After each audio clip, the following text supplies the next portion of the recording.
रणरङ्गधीरम्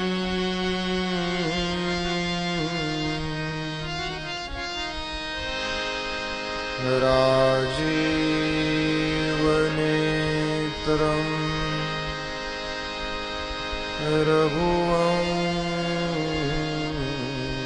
रघुवंशनाथम्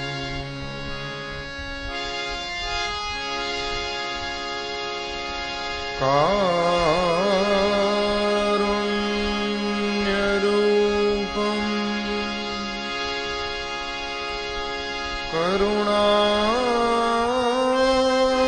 करुणाकरन्तम्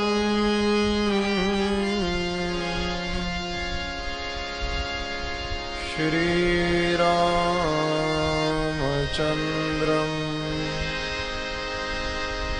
शरणं प्रपद्ये।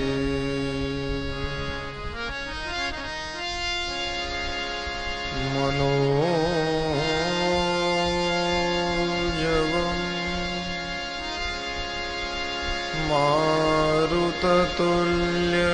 मारुततुल्यवेगम्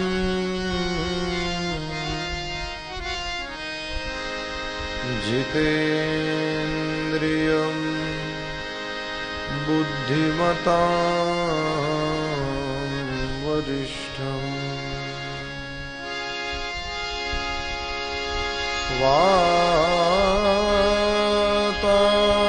वातात्मजं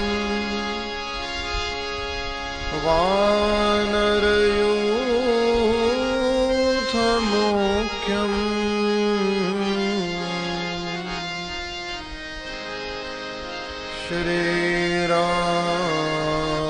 श्रीरामदूतं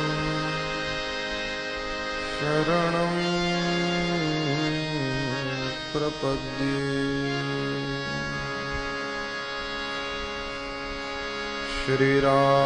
श्रीरामचन्द्र भगवान की जय।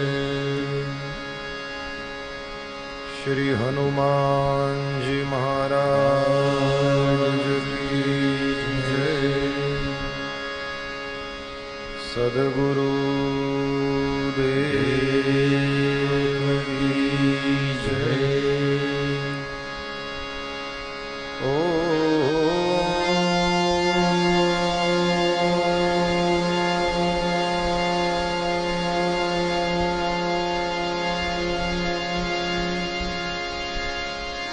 नमः पार्वती पतये हर हर महादेव।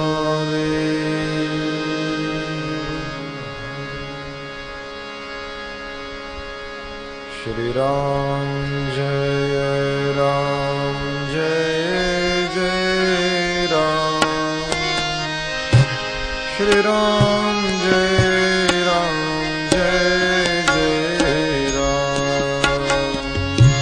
श्री राम जय राम जय जय राम। श्री राम जय राम जय जय राम। श्री राम जय राम जय जय राम। श्री राम जय राम जय जय राम। श्री राम जय राम जय जय राम।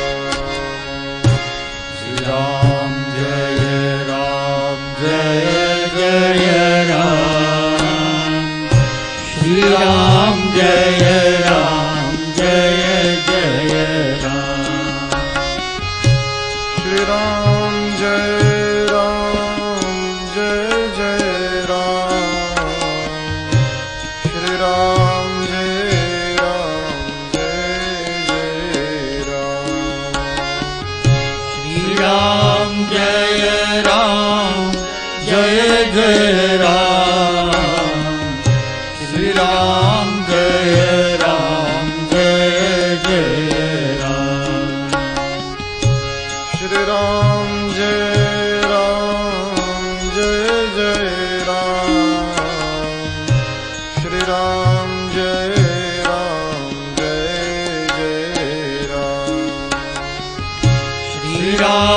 Jai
राम जय राम जय जय राम। श्री गुरु चरण सरोज रज निज मन मुकुर सुधारी बरनौ रघुबर विमल यश जोदायक फलचारि मंगल भवन अमंगल हारी द्रवौ सुदशरथ अजिर बिहारी मंगल भवन अमंगल हारी द्रवौ सुदशरथ अजिर बिहारी मंगल भवन अमंगल हारी द्रवौ सुदशरथ अजिर बिहारी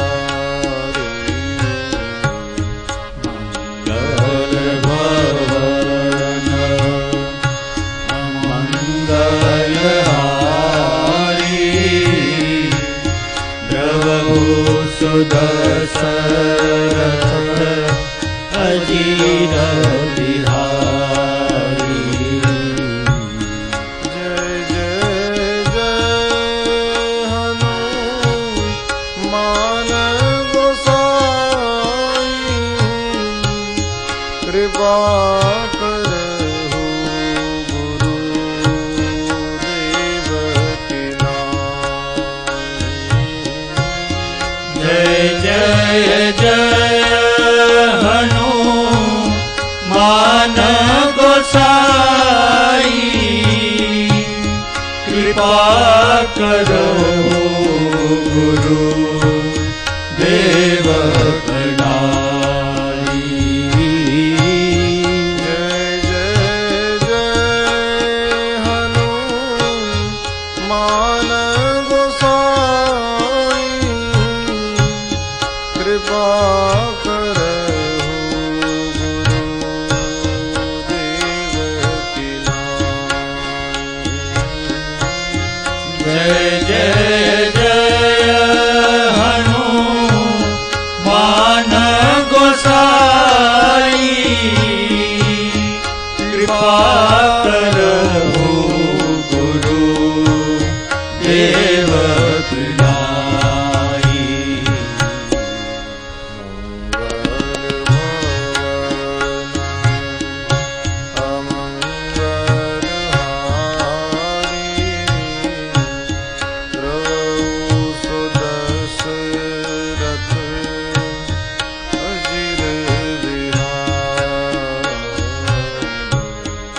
मंगल भवन अमंगल हारी द्रवौ सुदशरथ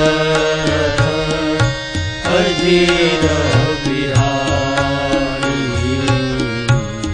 मंगल भवन।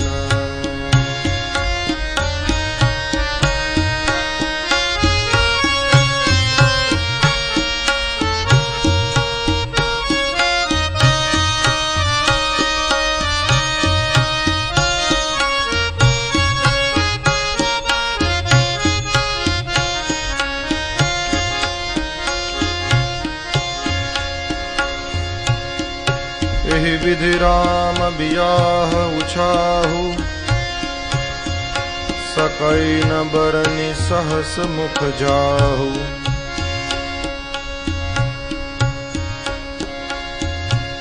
बार बार कौशिक चरण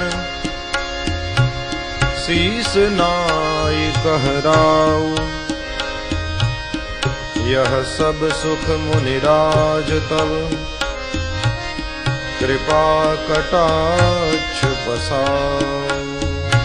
यह शुभ सुख मुनिराज तव कृपा कटाक्ष पसाओ। यह सब सुख मुनिराज तव कृपा कटाक्ष पसाओ। यह सब सुख मुनिराज तव कृपा कटाक्ष पसाओ। यह सब सुख मुनिराज तव कृपा कटाक्ष पसाओ। कृपा कटाक्ष पसाओ। कृपा कटाक्ष पसाओ। कृपा कटाक्ष पसाओ। कृपा कटाक्ष पसाओ। बोलिए श्री हनुमान जी महाराज की जय। गोस्वामी श्री तुलसीदास जी महाराज की जय। सद्गुरु देव की जय।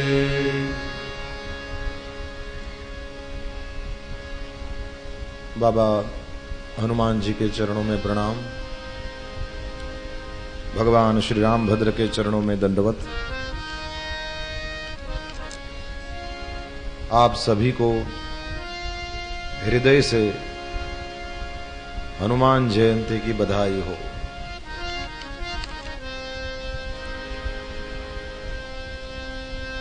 चैत्र पूर्णिमा भी हनुमत जयंती के रूप में हमारे देश में कई प्रांतों में मनाई जाती है। तो उन सब के साथ हम मिलने, जैसे बहन डॉक्टर दीप्ति भारद्वाज कह रही थी, हम लोग उत्सवों को खोजते रहते हैं। उत्सव प्रियाः खलु मनुष्याः, उसमें भी हम भारतवासी उत्सवों को ढूंढते रहते हैं। तो हनुमान जी का जो जन्म महोत्सव है उसे हम एक ही दिन में मनाकर अघाते नहीं हैं। हनुमान जी हमको इतने प्यारे हैं, गांव-गांव में बैठा रखा है हमने उनको, तो 2 बार उनका हैप्पी बर्थडे आता है। आज भी भारत के कई प्रांतों में हनुमान जयंती मनाते हैं, तो हम सब भी उनके साथ हो लें। और इस मंदिर में तो हनुमान जयंती के ही उपलक्ष्य में रामकथा का भी आयोजन, आप सब उनका लाभ ले ही रहे हैं। आइए, आज हनुमान जी का जन्म महोत्सव है। हमने रामधुन तो गाई ही गाई, लेकिन बाबा को भी मनाएं हनुमान चालीसा के द्वारा। एक हनुमान चालीसा का पाठ करेंगे और उसके बाद फिर कथा में जैसे रोज चलते हैं उस तरह से। श्री गुरु चरण सरोज रज निज मन मुकुर सुधारि। बरनौ रघुबर बिमल जसु जो दायक फल चारि। बुद्धिहीन तनु जानिके सुमिरौ पवन कुमार। बल बुद्धि विद्या देहु मोहि हरहु कलेश विकार। जय हनुमान ज्ञान गुण सागर। जय कपीस तिहु लोक उजागर। रामदूत अतुलित बलधामा। अंजनी पुत्र पवन सुत नामा। महावीर विक्रम बजरंगी। कुमति निवार सुमति के संगी। कंचन वरन विराज सुबेसा। कानन कुंडल कुंचित केसा। हाथ वज्र और ध्वजा विराजे। कांधे मूंज जनेऊ साजे। शंकर सुवन केसरी नंदन। तेज प्रताप महाजगवंदन। विद्यावान गुणी अति चातुर। राम काज करिबे को आतुर। प्रभु चरित्र सुनिबे को रसिया, राम लखन सीता मन बसिया। सूक्ष्म रूप धरि सियहि दिखावा, विकट रूप धरि लंक जरावा।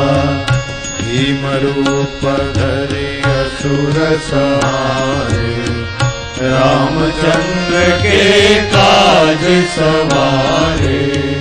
लाय सजीवन लखन जियाए, श्री रघुवीर हरषि उर लाए। रघुपति कीन्ही बहुत बड़ाई, तुम मम प्रिय भरत सम भाई। सहस बरन तुम्हरो जस गावे, अस कहि श्रीपति कंठ लगावे। सनकादिक ब्रह्मादि मुनीसा, नारद सारद सहित अहिसा। जम कुबेर दिगपाल जहाते, कभी कोविद कहि सके कहाते। तुम उपकार सुग्रीवहि कीन्हा, राम मिलाय राजपद दीन्हा। तुम्हरो मंत्र विभीषण माना, लंकेश्वर भय सब जग जाना। जुग सहस्र जो जन पर भानु, लियो ताहि मधुर फल जानू। प्रभु मुद्रिका मेली मुख माही, जलधि लांघि गए अचरज नाही। दुर्गम काज जगत के जेते, सुगम अनुग्रह तुम्हारे तेते।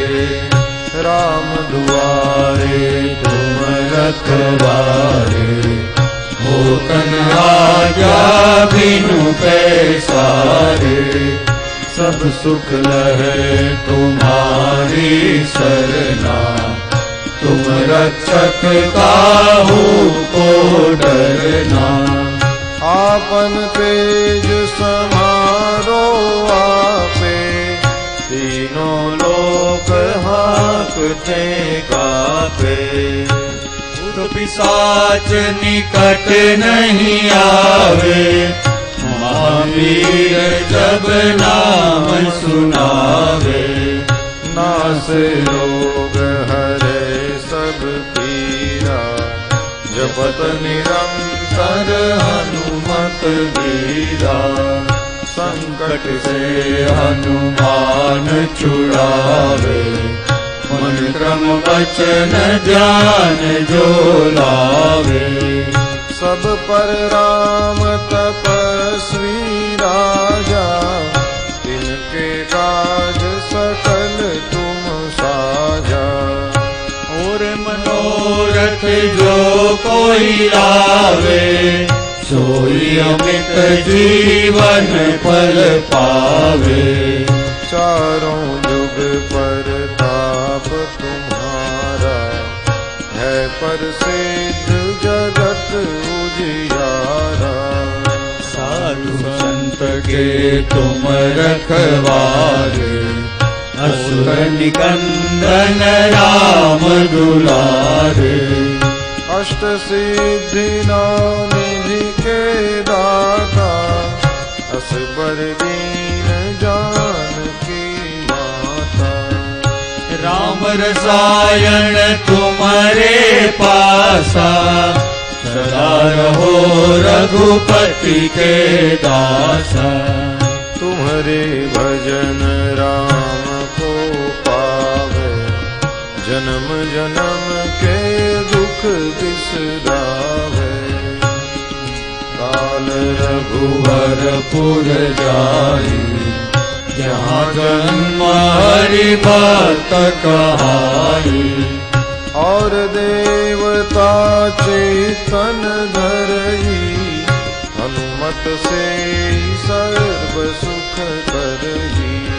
संकट से मिटे सब पीरा, जो सुमिरे हनुमत बलवीरा। जय जय जय हनुमान गोसाई, कृपा करहु गुरुदेव की नाई। जो सब बार पाठ करे कोई, टूटे बंदी महासुख होई। जो यह पढ़े हनुमान चालीसा, होय सिद्धि साखी गौरीसा। तुलसीदास सदा रचेरा, कीजे नाथ हृदय मांडेरा।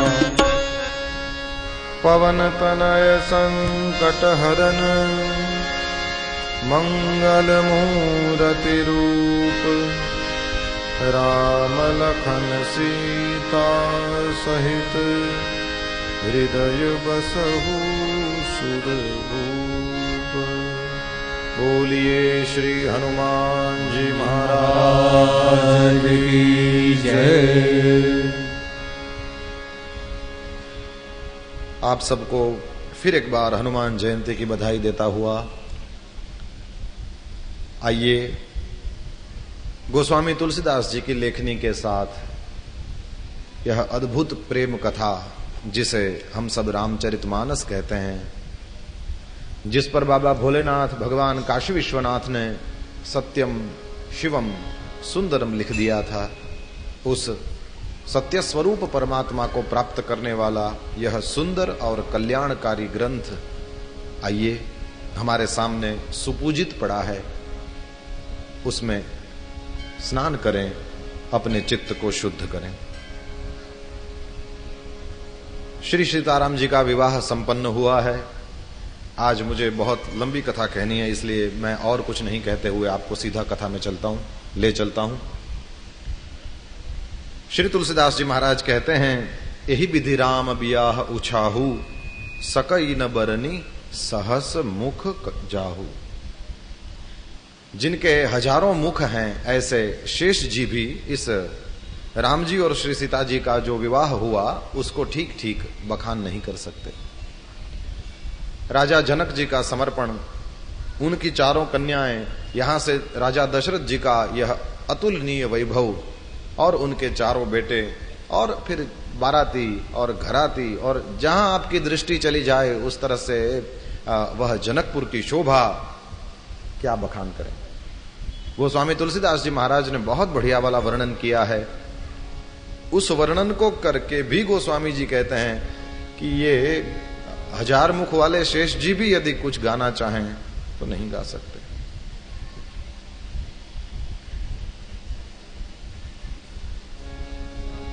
बार बार विश्वामित्र जी के चरणों में सिर नवा करके राजा दशरथ जी कहते हैं, हे मुनिराज, ये सब आपके ही कृपा का परिणाम है। हे महामुनि, आपने यदि करुणा न करी होती, जनक जी कहते हैं, आप यदि राम लक्ष्मण को यहां पधरा कर नहीं लाए होते, ये सब घटनाएं नहीं घटती। सारे राजा हार कर बैठ गए थे, कोई इस धनुष को हिला डुला तक नहीं सका था, और यदि आपने राम जी और लक्ष्मण जी को यदि यहां पधराया नहीं होता, उस चीज की कल्पना करके मैं डर जाता हूं। महाराज, आपके ही कृपा कटाक्ष का यह परिणाम है, यह प्रसाद है कि ये दिन आज हमको देखने को मिला है। कल जैसे हमने चर्चा करी थी, 6 महीनों तक बारात को रोका गया है जनकपुर में, और फिर रोज उठ करके अवधेश जी कहते हैं कि जनक जी आज हमको अब जाने दीजिए, लेकिन फिर जनक जी बहुत प्रेम से उन्हें रोक लेते हैं। इस प्रकार बहुत दिन बीत गए, और तब विश्वामित्र जी और शतानंद जी ने जाकर के राजा जनक को समझाकर कहा है कि अब दशरथ जी को आज्ञा दीजिए और उनको वापस जाने दीजिए। जनक जी ने जैसे ही शतानंद जी और विश्वामित्र जी की आज्ञा पाई, तुरंत ही हे नाथ, बहुत अच्छा ये कह करके अपने मंत्रियों को बुलाते हैं जनक जी। सारे मंत्री आ गए और जनक जी ने कहा, अवधनाथ चाहत चलन भीतर करहु जनाऊ। अंदर जाकर के खबर करो अवधेश जी अब अयोध्या वापस चलना चाहते हैं और जैसे ही सुना मंत्री, ब्राह्मण, सभासद और राजा जनक भी प्रेम के वश हो गए हैं। भैया इसमें इको हो तो निकाल दो, तो भी ये गूंज क्यों रहा है? जनकपुर वासियों ने जब सुना कि ये बारात अब चलना चाहती है, सारे के सारे व्याकुल हो गए हैं, ऐसे उदास हो गए मानो संध्या के समय में कमल सकुचा गए हों। उसके बाद तो फिर बहुत दहेज दिया गया और राजा जनक ने वो सब की सब चीजें अयोध्यापुरी भिजवा दी हैं। रानियों ने सुना कि अब बारात चलना चाहती हैं, बहुत विकल हो गई हैं, सीता जी को बार बार गोद में ले लेती हैं और उनको बहुत उपदेश देती हैं। सासु ससुर गुर सेवा करेहु, पति रुख लखी आयसु अनुसरेहु, अति स्नेह बस सखी सयानी, नारी धर्म सिख वही मृदुबानी। सादर सकल कुंवरी समुझाई, रानी न बार बार उरलाई, बहुरी बहुरी भेंट ही महतारी, कहीं बिरंची रची कतनारी। हे सीताजू, सास ससुर और गुरुदेव की सेवा करना, पति का मुख तो देखना लेकिन उनका रुख भी देखना। जिस तरह से वे जिस प्रकार के विचारों में उनका चित्त हो, जिस प्रकार का उनका मन हो, उस तरह से उनकी आज्ञा का पालन करना। और सब सखियां बहुत कोमल वाणी में स्त्रियों के धर्म सिखाती हैं। सब कुछ समझाकर रानियों ने बार बार उन्हें हृदय से लगा लिया। आंखों से अश्रु की धारा बहती चलती है। माताएं फिर भेंटती और कहती हैं कि ब्रह्मा जी ने स्त्री जाति को क्यों रचा। उसी समय सूर्य वंश के पताका स्वरूप भगवान श्री रामचंद्र जी प्रसन्न होकर के विदा कराने के लिए जनक जी के महल में गए हैं। जनक जी की रानी जी श्री सुनैना जी जहां पर थी वहां पर जाते हैं और जैसे ही भगवान रामभद्र को आया देखा, सारा रनिवास हर्षित हो उठा है और सासुएं राम जी की आरती करने लगी हैं। भाइयों सहित राम जी को उबटन करके स्नान कराया है और फिर शतरस भोजन कराया है। और श्री रामचंद्र जी उसके बाद शील और संकोच भरी वाणी में कहते हैं, राऊ अवधपुर चहत सिधाए, विदा होन हम यहाँ पठाए। माता, पिताजी अब अवध को जाना चाहते हैं, तो हम सबको कहा है कि माता से आज्ञा ले आओ और उसके बाद में चलेंगे। देखिए, हम जाना चाहते हैं ऐसी कोई बात नहीं। राऊ अवधपुर चहत सिधाए, महाराज अयोध्यापुरी को चलना चाहते हैं, उन्होंने आपसे आज्ञा लेने के लिए हमको भेजा है। अब जैसे ही ये बात सुनी, पूरा रनिवास उदास हो गया। ये जो पहले था उसको रहने देंगे, वो जो पहले जो था वही रहने दीजिए, ये गुस्सा ही रहता है। नहीं, अभी जब ये आपने ये कुछ बढ़ाया ना, वो फिर कम कर दो। हेलो, ये इसके गुलाम है, क्या करें। पहले के कथाकार लोग जब कथा करते थे तो ऐसी ऊंची आवाज में बोलते थे जहां तक लोग बैठे हो सुन सकें। अब ऐसा कुछ रहा नहीं, अब तो मीठा देख के ही भागते हैं, क्या करें, स्वीट नहीं खाते। श्री रामचंद्र भगवान की जय। सुनत बचन बिलखेउर निवासु, बोली न सकहि प्रेम बस सासु, हृदय लगाई कुंवरी सब लीनी, पति न सौंपी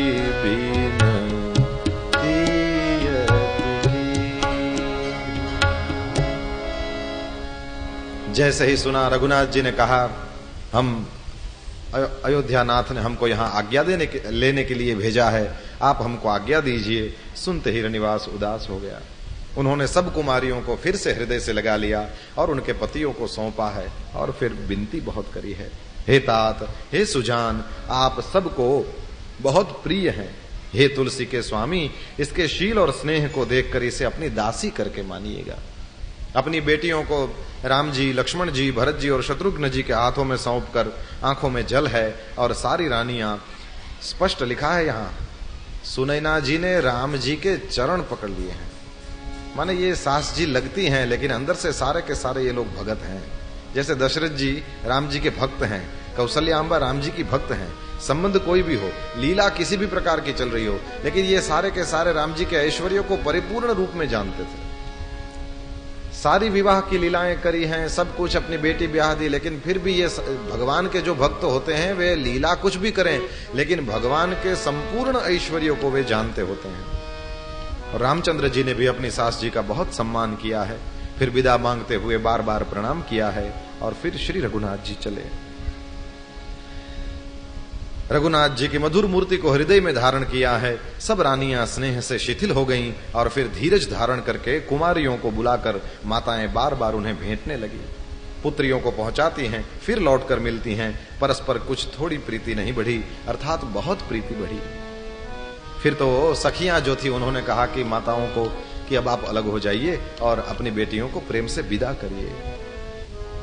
सीता जी जैसे ही चली, सीता जी ने एक पिंजड़े में रख करके सुख और सारिका माने तोते को पढ़ा रखा था, और जैसे ही जानकी जी चली वो तोता बोलने लगा, जानकी कहाँ गई, जानकी कहाँ गई, जानकी कहाँ गई।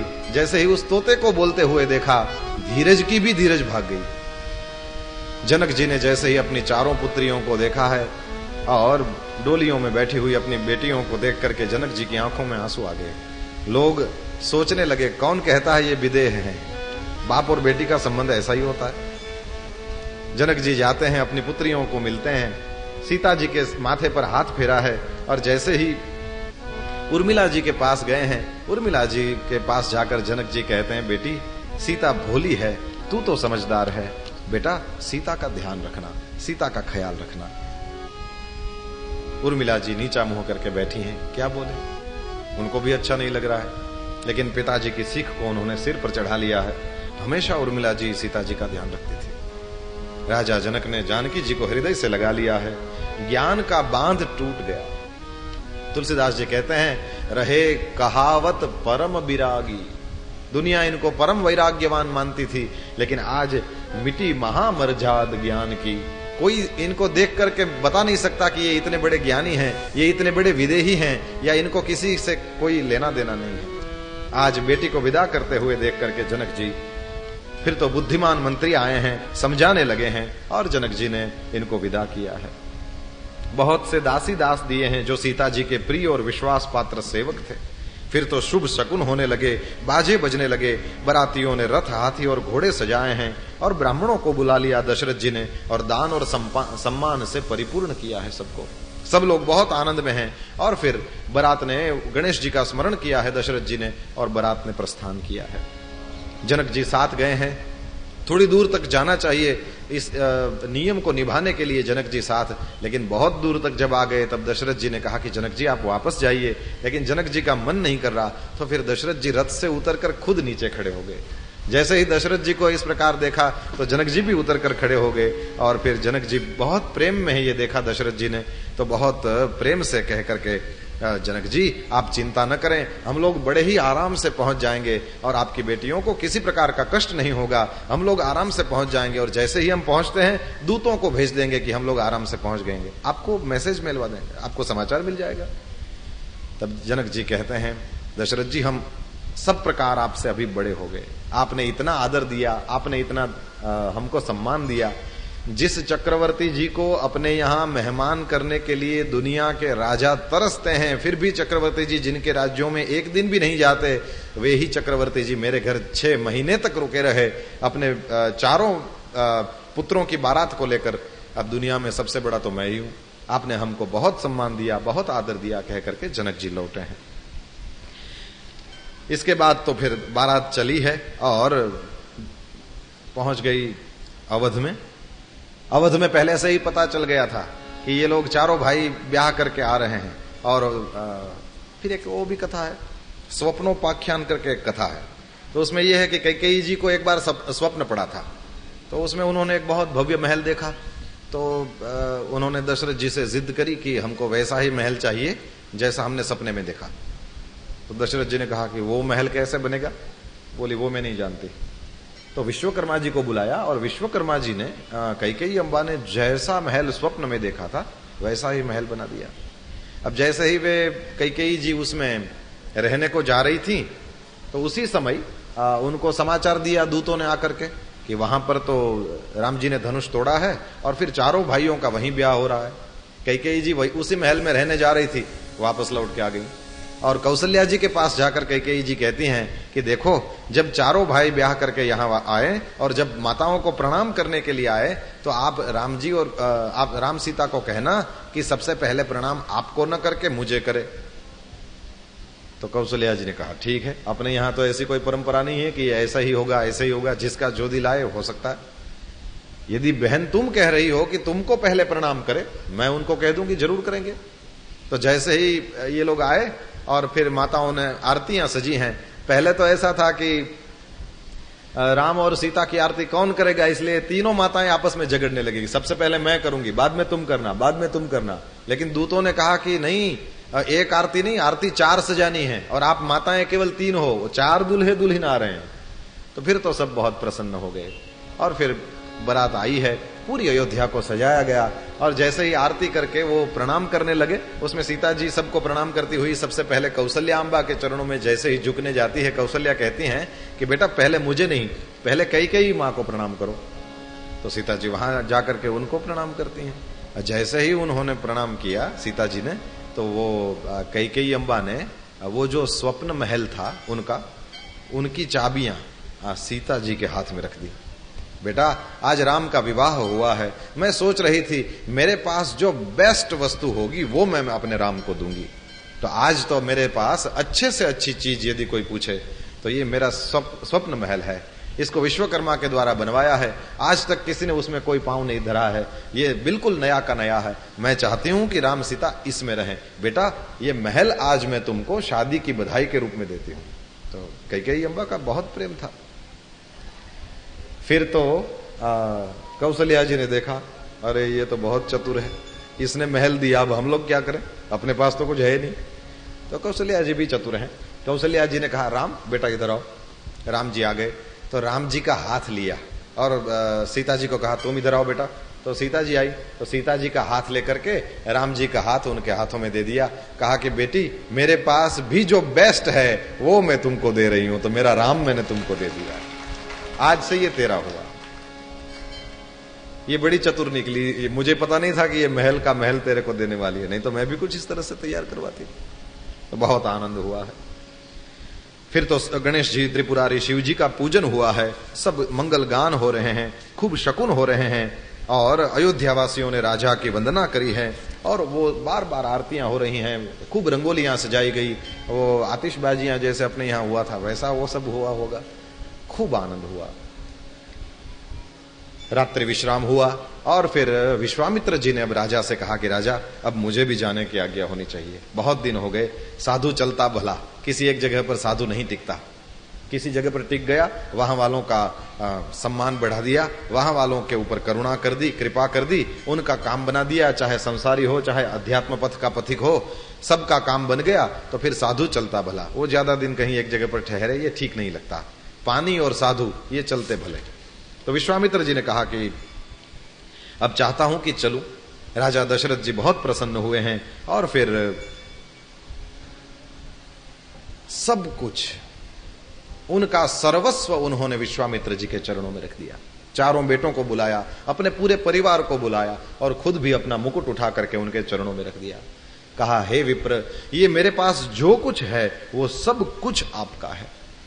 हे मुनि, उस दिन भी आप आए थे, आपने मेरे पास राम मांगा था, मैं कुछ देने की मैं आपको देना नहीं चाहता था, लेकिन मेरे बच्चों को जब आप ले गए तो आज आपने मेरे घर में इतना मंगल उत्सव करवाया, आज आप जाने के लिए कह रहे हैं। महाराज मेरे पास कुछ नहीं है, मैं आपको क्या दूं, आपने जो मुझे दिया है उसके बदले में मैं आपको क्या दूं।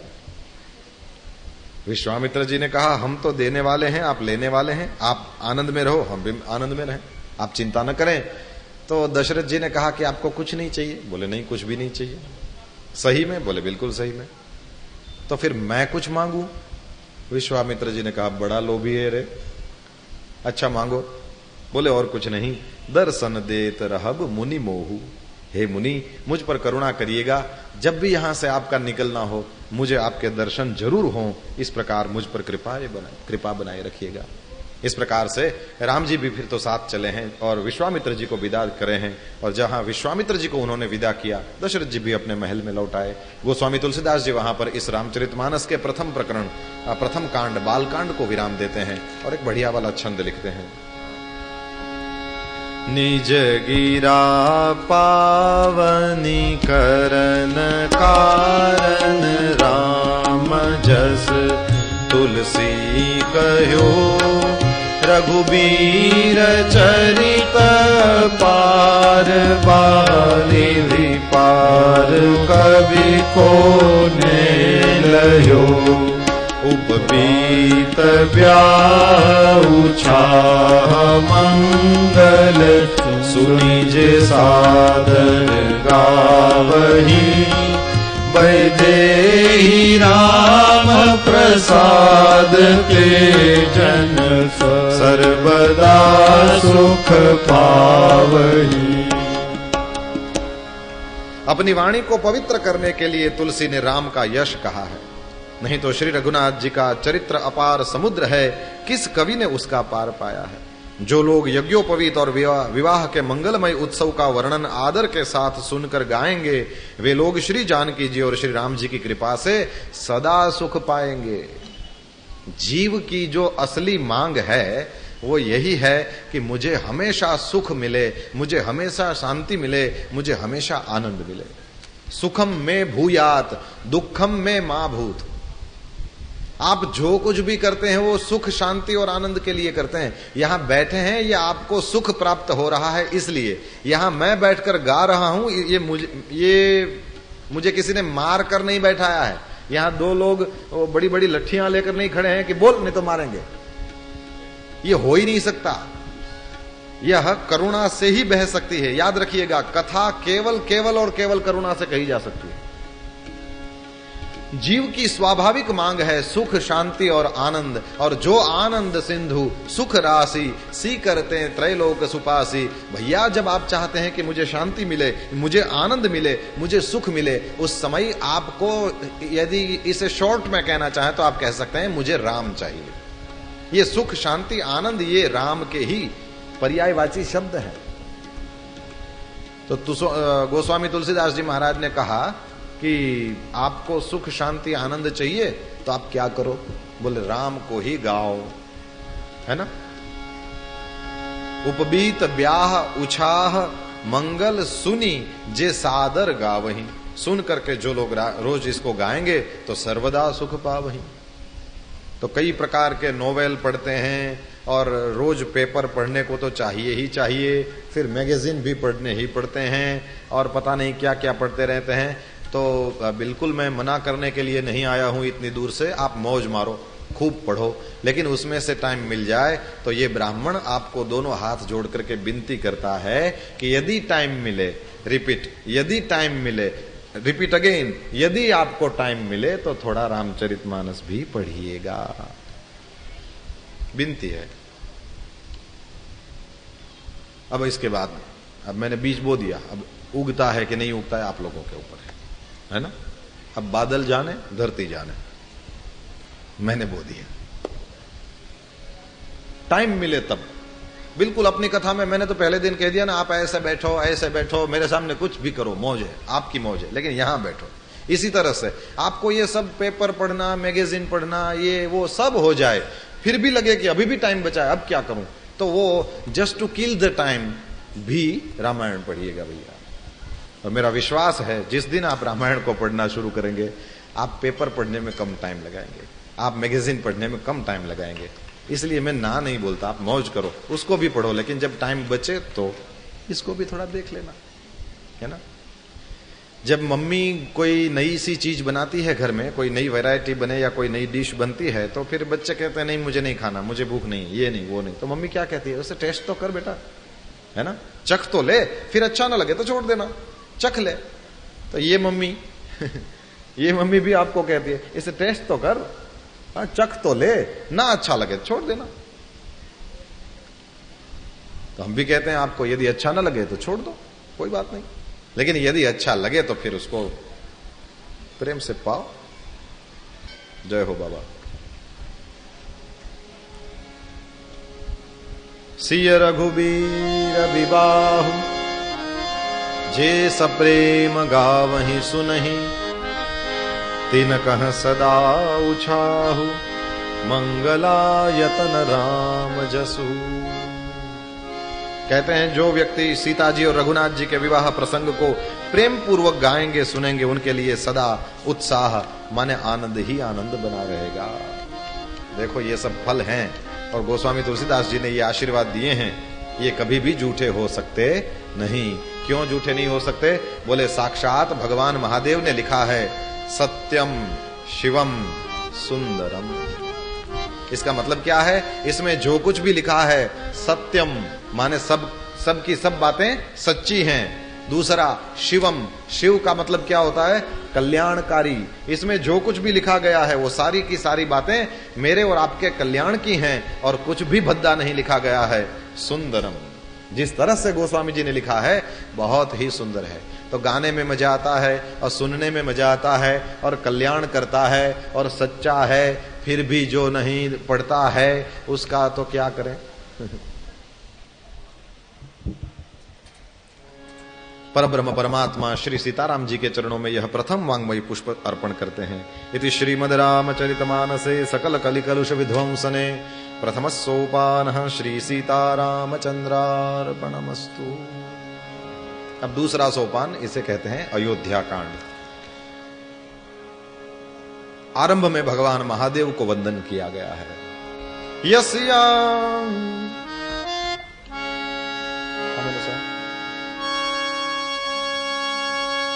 यस्यांके च विभाति भूधर सुता देवापगा मस्तके भाले बाल विधुर्गले च गरलम् यस्योरसी व्यालराट सोऽयं भूति विभूषणः सुरवरः सर्वाधिपः सर्वदा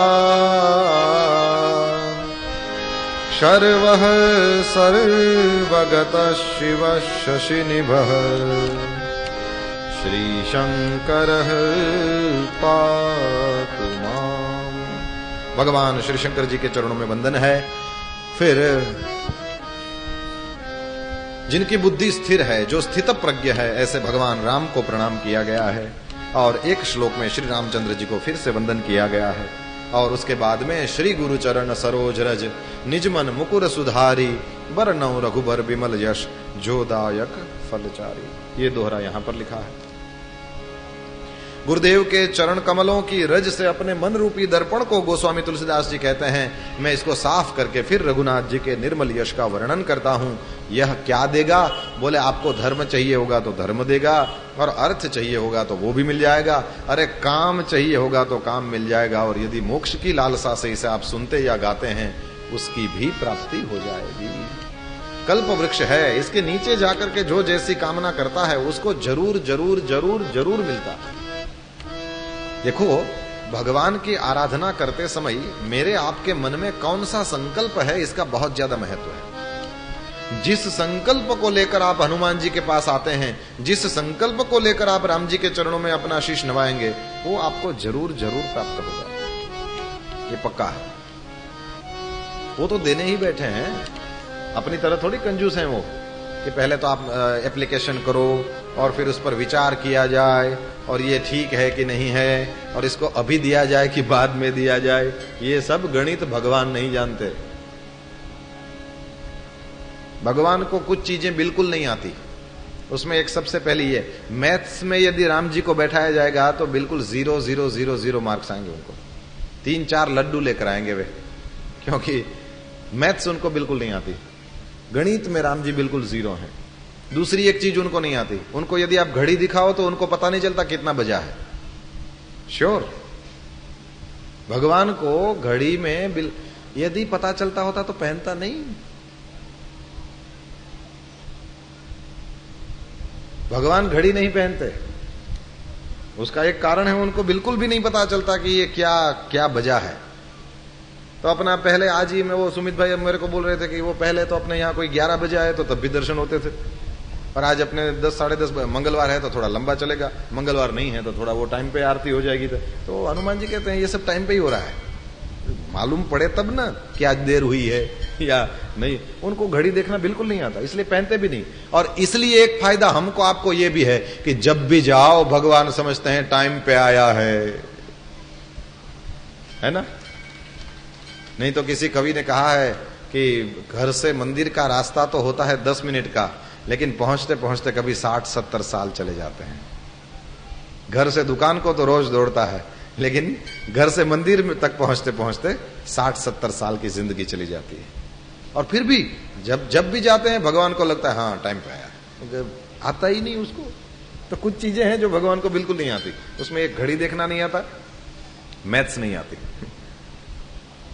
फिर हिसाब नहीं आता, वो तो उसी में आ गया, हिसाब नहीं आता उनको। और कर्मों का फल देना नहीं आता उनको, बिल्कुल भी नहीं आता। भगवान को कर्मों का फल देना, जिसका जैसा कर्म वैसा उसको फल देना, ये बिल्कुल भी नहीं आता। इसीलिए यमराज ने कहा कि महाराज वो वाला पोर्टफोलियो मुझे दीजिए, वो मैं रखता हूं। क्योंकि आप तो जिस किसी को देखेंगे वो थोड़ा सा गिड़गिड़ाएगा, महाराज बहुत गर्मी है, बहुत गर्मी है, तो आप तो बारिश भेज दोगे, आपका काम नहीं, ये हमको ये पोर्टफोलियो में रखता हूं। तो कुछ चीजें हैं जो भगवान को बिल्कुल नहीं आती। तो गुरुदेव के चरणारविंद की रज से गोस्वामी तुलसीदास जी कहते हैं मैं अपने मन को साफ करता हूं। क्यों? बोले इससे जिसे धर्म चाहिए होगा उसको धर्म प्राप्त हो जाएगा, अर्थ की लालसा होगी तो वो भी मिल जाएगा, और काम के लिए यदि कोई भजता होगा तो वो भी प्राप्त हो जाएगा, और मोक्ष के लिए कोई करेगा तो वो भी। तो भगवान हिसाब नहीं जोड़ते, बस आप वहां जाएंगे जो मांगेंगे मिल जाएगा, सीधी बात। अब गोस्वामी तुलसीदास जी महाराज कथा के क्रम को आगे बढ़ाते हैं।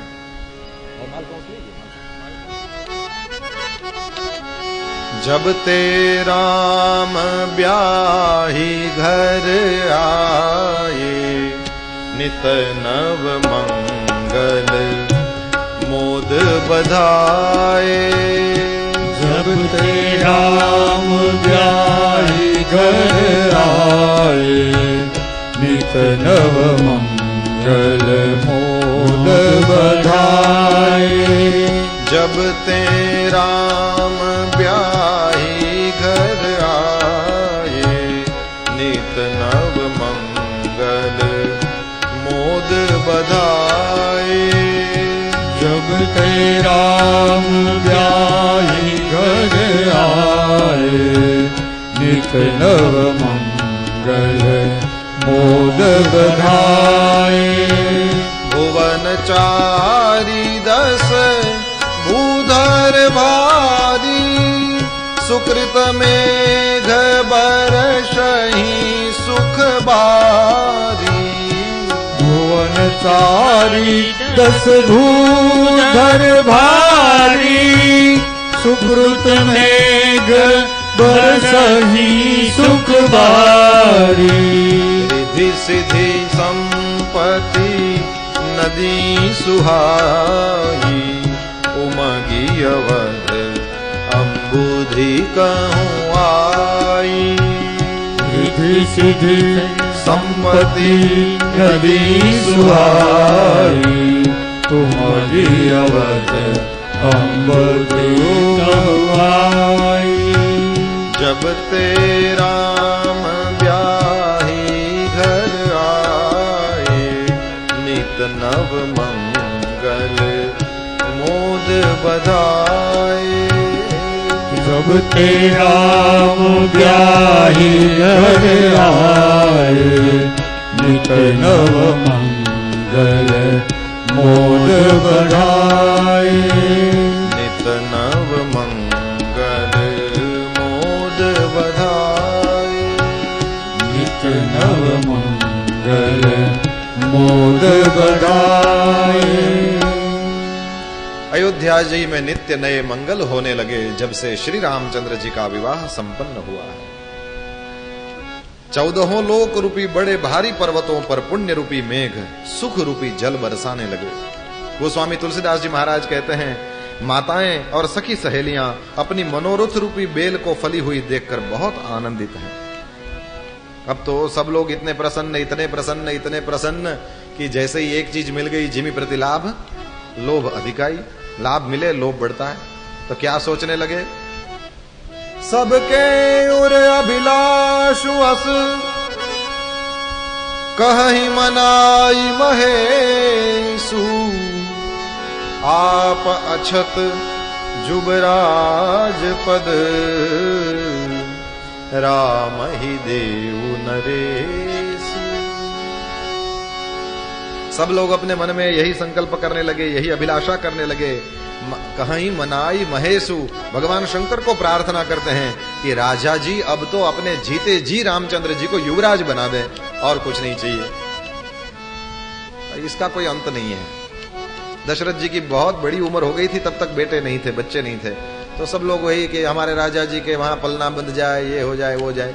जैसे ही पलना बंधा, अब रामचंद्र जी बड़े हो जाएं, बड़े हो गए, अब इनका नाम रख लिया जाए, फिर जाके जनेऊ दिया जाए, ये किया जाए, फिर कहते हैं कि अब इनकी शादी हो जाए। शादी हो गई तो अब कहते हैं इनको युवराज पद दे दिया जाए। युवराज पद देंगे तो बोले राजा जी जल्दी मर जाएं, ये राजा बने। क्या इसके बाद क्या है? युवराज जो बनता है वो फिर क्या बनता है? राजा ही तो बनता है।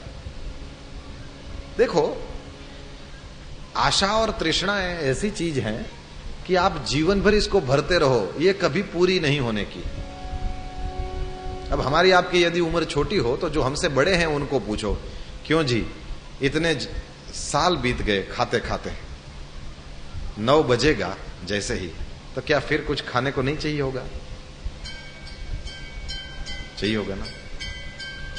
किलो में यदि उसको नापो तो जब से हम पैदा हुए हैं कितना क्विंटल खा गए, फिर भी आज रात को 9 बजते ही हमको फिर खाना पड़ेगा।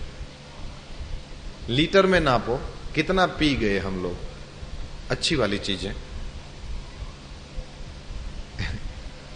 तो आज रात में फिर पानी, जूस, शरबत, अच्छी वाली चीजें फिर पीना पड़ेगी ना। इसका कोई अंत नहीं। आपकी आंखों ने कितना देख लिया, लेकिन फिर भी चक्कर मारती ही रहती है। कानों ने क्या क्या नहीं सुना, लेकिन फिर भी कान और। हाथों ने क्या क्या स्पर्श नहीं किया, लेकिन फिर भी और। इसका अंत नहीं है। इसलिए आगे जाकर के शबरी मैया को जब राम जी उपदेश करते हैं पंपा सरोवर के किनारे पर, वहां पर छठी भक्ति बताई उन्होंने कि शबरी मैया, ये जो अपने शरीर पर, मन पर कंट्रोल करना और बहुत ज्यादा कर्म करने से विरक्ति ले लेना और सज्जनों के धर्मों में अपने मन को लगाए रखना, ये भी भक्ति है। छठ दम शील विरति बहु कर्मा निरत निरंतर सज्जन धर्मा। माता, ये भी भक्ति है। अति काम न करना भी भक्ति है। जिसकी जो उम्र हो उसके हिसाब से, फिर अति काम न करना भी भक्ति है। फिर जैसे मन कहे वैसे शरीर नहीं चलेगा, अब शरीर कहे वैसे मन चलेगा। अब मन को बनना होगा चेला और शरीर बन जाएगा गुरु। तो जैसे ही एक उम्र आ जाए, फिर पकौड़ियां बन रही हैं तो मन ने कही, चेले ने कही कि हमको खानी है, और फिर गुरुजी को पूछो, शरीर को पूछो, तो गुरुजी बोल देंगे अब ये चीज ठीक नहीं है। तो गुरुजी की मानो, चेले को कहो बेटा गुरुजी ना बोल रहे हैं। ये भी भक्ति हो जाती फिर। तो ये जो आशाएं तृष्णाएं हैं, इसका कभी अंत नहीं होने का। इसलिए इसमें we have to draw line somewhere. जैसे पैसा कमाने की बात है, तो इसमें एक जगह पर हमारे वहां पोरबंदर में एक बार नेत्र यज्ञ हो रहा था। तो उसमें जो एक अहमदाबाद से डॉक्टर आए हुए थे, तो डॉक्टर ने एक बहुत अच्छी बात कही, वो मुझे भी बड़ी अच्छी लगी, इसलिए मैं कथाओं में इसको कहता रहता हूं। उसने कहा कि मैं 12 साल तक 25 साल तक जब पढ़ा तब जाके आंख का डॉक्टर बना। प्राइमरी से लेके डॉक्टर बन के निकल गया, वो 25 साल का सफर था। मैं खूब पढ़ता ही रहा। 25 साल तक पढ़ा, तब जाके आंख का डॉक्टर बना। और फिर उसी टाइम पर मैंने सोच लिया था इसमें 25 साल लगाए हैं, 25 साल तक खूब कमाना है। खूब कमाना है। और जैसे ही जो लोग मैं अपनी आंखें मेरे पास लेकर आते थे उनको मैं ठीक करता था और खूब बनाया, खूब पैसा बनाया। लेकिन जैसे ही वह 25वां साल पूरा हुआ और उसने कहा कि इत्तेफाक से यही वर्ष है जब मेरा 25वां, इसी साल मैंने वो बंद कर दिया है। अब मैं बिल्कुल फ्री में सब लोगों की सेवा करता हूं, क्योंकि नहीं तो इसका तो कोई निश्चित ही नहीं ना, ये तो मांगता ही रहेगा। लेकिन मैं इसका साहिब हूं। सब लोग मुझे साहब कह करके बुलाते हैं, डॉक्टर साहब हूं मैं, तो यदि मैं साहब हूं तो मुझे दिखाने चाहिए अपनी साहिबी। 25 साल तक खूब मैंने इसमें पैसा लगाया, 25 साल तक कमा लिया। वो जो ऑडिट करते हैं उसको वो फिर बैलेंस 0-0 कर देना पड़ता है ना, तो वो मैंने जिस दिन कर दिया उसके बाद में फिर सेवा। तो या तो अपने मन में बना लिया, जब पैसा कमाने की बात करते हैं तो अपने मन में बना लिया कि इतना बैंक बैलेंस होगा तब तक हम लोग 18 घंटे काम करेंगे, या तो फिर ये बना लिया कि इतने वर्ष की उम्र हो जाएगी तब तक काम करेंगे।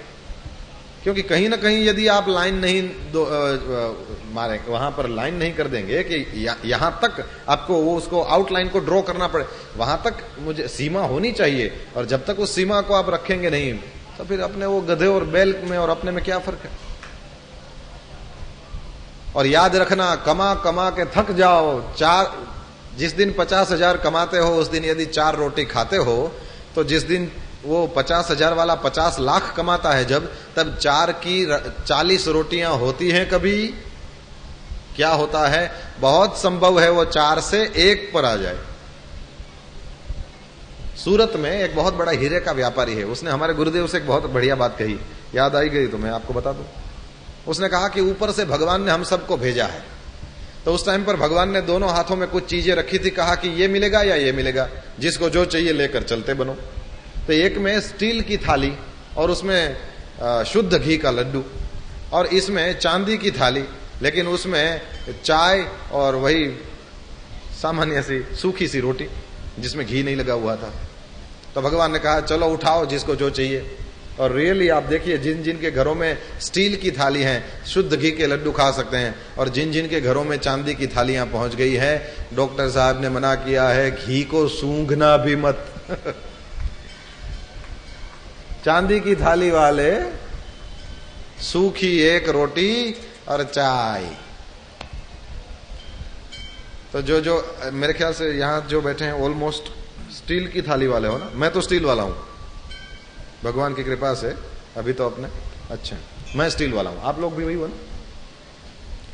याद रखना, जिस दिन चांदी की थाली घर में घुसेगी फिर डॉक्टर भी उसके साथ में ही घुसता है। अब ये नहीं खाना है, अब ये नहीं खाना है, अब ये नहीं खाना है। इन पोथियों को लेकर के अरबोपतियों के घरों में भी जाने का मौका मिला है हमको। अब मैंने देखा है वो लोग खाना कम खाते हैं, दवाइयां ज्यादा खाते हैं। तो यही है ना कि इसको यदि आप अपनी खुराक को दवा के रूप में नहीं लोगे, जैसे हरी सब्जियां खानी चाहिए, फल खाने चाहिए, इसको दवा समझ करके खा लो। ये नहीं खाओगे तो फिर दवा को खुराक समझ के खाना पड़ेगा। ये वाइस वर्सा है, खुराक को दवा समझ कर नहीं खाओगे तो दवा को खुराक समझ कर खाना पड़ेगा। तो ऊपर से भगवान ने भेजा है ये स्टील की थाली, शुद्ध घी का लड्डू, और ये चांदी की थाली, और इसमें बिना घी चुपड़ी हुई एक रोटी और चाय, जिसे जो चाहिए ले जाए।